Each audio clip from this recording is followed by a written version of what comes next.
Halo teman-teman semuanya, sampai ketemu lagi. Saya Insinyur Edi Mulyawan Sitejo CPA, penulis buku The King of Property, 36 Secrets of Powerful Closing. Tidak terasa, hari ini menginjak kepada secret 19, secret number 19, yaitu knowing strengths and weakness in every listing. Kenapa saya katakan knowing strength and weakness in every listing ini sangat penting? Karena ini adalah menjadi fondasi strategi untuk bab berikutnya, yaitu secret nomor 20, bagaimana kita menganalisa satu harga pasar. Ya, di sini kita harus menjadi seorang konsultan, yang mana konsultan itu adalah kita harus mencari informasi fundamental, alias dalam tanda kutip, jadilah seorang detektif. Berkaya wawasan dengan memperbanyak survei ke lokasi, sehingga pada saat kita sering survei ke lokasi, kita menjadi tahu ya kondisi penjual dan status kepemilikan tanahnya seperti apa, apakah dia memang butuh menjual itu urgensinya sampai di mana, lalu uang harus hasil transaksi itu akan dipakai apa, dan itu memang menjadi hal-hal yang kita harus gali. Karena kebanyakan pada saat kita ketemu dengan klien itu tidak terbuka untuk memberitahu kepada kita apa yang menjadi kebutuhan untuk dia menjual. Caranya bagaimana? Adalah caranya dengan kita menggali pertanyaan. Contoh misalnya, Pak, Bu, maaf, apakah saya boleh tanya kenapa rumah ini mau dijual? Ya, biasanya kalau pada saat perkenalan awal kan dia nggak akan terbuka jujur. Oh iya Pak, saya punya utang apa, nggak akan ngomong begitu. Iya sih, saya pengen dijual aja, saya pengen pindah. Itu biasanya kan orang suka ngomong begitu ya. Lalu saya suka pancing lagi dengan pertanyaan berikutnya. Pak, boleh tahu nggak Bapak atau Ibu mau pindah kemana? Oh iya sih, saya pengen pindah ke yang lebih kecil. Oh gitu Pak. Tapi Pak, Bu, maaf, ini kan kayaknya Bapak udah berapa lama ya tinggal di sini? Oh saya udah 20 tahun. Kalau 20 tahun berarti udah betah dong tinggal di sini. Kenapa mesti pindah? Kan lingkungan di sini lebih nyaman. Kok Bapak harus mencari yang lebih kecil? Di sini gardennya luas, rumahnya juga enak. Kenapa Bapak harus mencari yang lebih kecil? Oh iya sih, saya pengen ada nyari lebihnya. Nah, itu udah mulai terbuka toh. Oh nyari lebihnya. Oh iya Pak, lebihnya pengen ditabung ya Pak. Waduh, Bapak kayaknya udah mau bikin investasi nih. Boleh dong Pak, nanti kalau dijual saya tawarin rumah lagi ya Pak.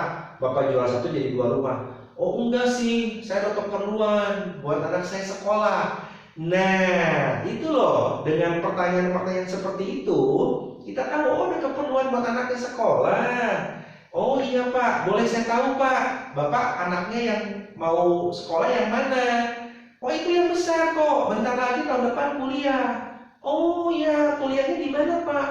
Itu udah keterima sih, sebetulnya di Manchester University. Jadi saya perlu dana cukup lumayan besar untuk menyekolahkan anak saya. Oh oke, get the point. Satu poin, dia butuh buat anaknya sekolah untuk tahun depan. Tapi tahun depan itu kalau prepare mau keluar negeri kan nggak bisa. Istilahnya lama dong, cepat ya. Nah, lalu berikutnya status kepemilikannya. Pak boleh lihat dokumennya. Oh iya ditunjukin kopi sertifikatnya. Pak boleh tanya nggak Pak, ini sertifikatnya ada di Bapak atau di bank? Kalau dia nunjukin aslinya, kita nggak usah nanya. Tapi kalau nunjukin kopinya, oh kita patut nanya dong, ini aslinya dari mana? Kenapa nanya begitu? Iya maksud saya begini Pak, kalau nanti saya masarin, ternyata ada pembelinya, dan pembelinya juga pengen KPR. Kalau Bapak di bank, kan saya bisa tahu di bank mana.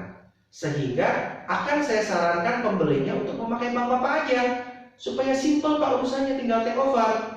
Oh iya sih, saya ada di bank. Oh boleh tahu Pak bank mana Pak? Oh di Bank Permata. Oke, Bank Permata, catat ya. Berikutnya lagi, Pak boleh tahu nggak Pak? Ini kan Bapak pengen jual 1,5 M. Kira-kira di Bank Permatanya masih berapa ini lagi yang harus dilunasin? Supaya saya tahu Pak, kepada pihak pembelinya, saya bisa kasih tahu, oh Bapak ini tinggal sisa sekian lagi, bisa di take over sama pembeli. Ya sisanya sih ada sih dari 1,5 M saya masih 1,2 M. Oh berarti Bapak kayaknya belinya ini belum lama ya? Iya sih belum, saya baru kredit 3 tahun. Tapi katanya Bapak udah lama di sini. Oh iya sih, karena waktu itu ceritanya saya lama di sini, tapi karena saya butuh modal kerja, jadi saya jaminkan ke bank. Oh, bukan KPR ya Pak? Bukan, ini masuk modal kerja. Saya ada pinjaman 1,2. Oh, besar juga ya Pak? 1,5, 1,2. Iya, makanya saya pengen jualnya ini kalau bisa di atas 1,5. Waduh Pak, kalau Bapak jual segini, sisa 300 juta, Bapak pengen pindah kemana ya? Rasanya kok pasti Bapak mesti kepikiran banget.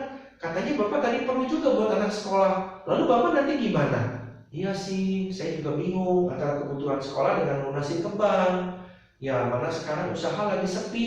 Nah, kebuka nih. Dua, satu buat anak sekolah, kedua usaha lagi sepi. Artinya di situ kita tahu nih kebutuhan dari si penjual ini. Dengan cara apa? Kita menjadi seorang detektif bertanya. Jadi di situ kita akan merasa percaya diri untuk menjual barang ini. Barang ini pasti akan laku karena ada kebutuhan yang mendesak dari pihak si penjualnya. Lalu kita juga harus mencari tahu legalitas dokumen. Contoh misalnya, oh ternyata ini belum balik nama waris. Artinya mungkin ini menjadi masuk ke dalam kekuatan atau kelemahan. Biasanya saya membawa satu form isian, ya. Ada strengthen, ada weakness. Strengthen dari segi legalitas, IMB-nya komplit nggak? Ternyata IMB-nya nggak komplit. Kalau nggak komplit berarti kan ada kelemahan dong. Dia harus buat IMB, atau kalau nggak pembeli baru harus bikin IMB baru. Karena nggak bisa dia tanpa IMB. Karena mungkin dia mau KPR ke bank atau gimana harus ada IMB. Itu mengurangi nilai jual. Lalu biasanya saya juga ada isian tentang lingkungan sekitar. Depan properti, belakang properti, samping kanan, samping kiri, lebar jalan, spesifikasi jalan, kondisinya, properti di main road atau tidak di main road, terhadap pinggir jalan itu pinggir jalan, tusuk sate, hook. Lalu dekat dengan sarana sosial, dengan sarana ibadah, mall, lingkungannya seperti apa, keamanannya seperti apa, bentuk tanahnya, kotak, kecil belakang, itu masuk ke strengthen atau weakness. Orientasi hadap barat timur, ada perumahan-perumahan tertentu yang hadap barat weakness, hadap timur kelebihan. Lalu kontur di bawah jalan, turun ke bawah, di atas jalan. Peruntukan tanah, komersil kah, hunian kah? Itu jadi pengaruh pada pertimbangan harga. Tipe bangunan, oh ini bangunannya minimalis, berarti kekinian. Oh tipe bangunannya ternyata rumah tua Belanda antik, masih oke. Oh tapi rumahnya kagok, tipe 80-an. Kayaknya orang mungkin sudah tidak mau. Belanda bukan, minimalis bukan, ya. Spesifikasi bahan bangunan kita lihat, temboknya retak, keramiknya bocel-bocel, lalu bangunannya kelihatannya terawat, tidak terawat, data ruang. Pengaruh juga strength dan weakness. Rumahnya 1000 meter, tapi kamarnya cuma 2. Ukuran kamarnya sih gede-gede, 8 kali 7 meter, tapi cuma 2. Lalu layoutnya juga nggak enak, ya. Ruang keluarganya mungkin di belakang, dapurnya di depan, bahannya nggak mewah. Ada yang mungkin layoutnya gelap-gelap, pemilihan material bangunannya gelap, sirkulasi udaranya kurang, itu pengaruh. Lalu di sini juga ada fasilitas bangunan dari AC, taman, lalu air, klepon, solar hut, CCTV, itu semua pengaruh terhadap strength dan weakness. Nah itu hal-hal yang perlu diperhatikan dalam kita akan membuat apa yang disebut nantinya adalah penilaian terhadap satu properti. Jadi yang terpenting tips dari saya adalah fondasi yang kuat akan memastikan bangunan yang kokoh. Karena itu bangunlah landasan informasi yang benar dan akurat. Jadi kita menjual itu bukan menjual produknya, tapi menjuallah apa yang menjadi persoalan daripada pihak si penjual. Tentunya persoalan ini yang harus kita pecahkan untuk nanti kita membuat analisa harga market. Itulah tips dari saya, Kingsport Secret number 19. See you at the top.